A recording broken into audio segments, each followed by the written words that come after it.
Mawawala ka ba? Oo eh. Sana ba ako? Ay, school. Nandito ka sa school.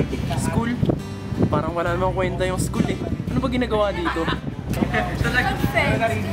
Eh, magkakaroon din naman akong kaibigan. Ang masaya kasi dito, natututo ka habang nagkakaroon ka ng kaibigan. Ay, ganun ba? Salamat sa tulong nyo. Pwede nyo ba ako samahan? Tara.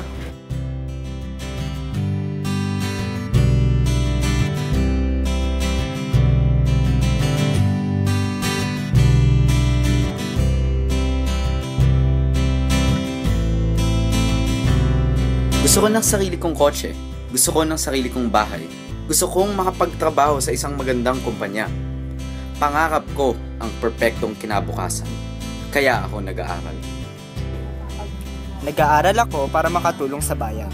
Dahil bilang isang scholar, ang perang nagpapaaral sa akin ay nanggagaling sa pinagpagurang buwis ng mamamayang Pilipino. Wala mang kasunduan na dapat akong magsilbi sa bayan pagkatapos kong makapag-aral. Ang paglilingkod na maibibigay ko ang pinakamainam na paraan upang magbalik ng utang na loob sa bayan na naging daan upang ang pangarap ko na dati kay hirap abutin, ngayon abot kamay na. Ga-eskwela ako para sa akon pamilya. Gusto ko nga maibalik ang tanan nga nahimos sang ginikanan ko para sa akon. Ga-eskwela ako para mahatagan sing maayo nga buwas damlag ang akon mga kabataan. Para sa bayan. Para sa sarili.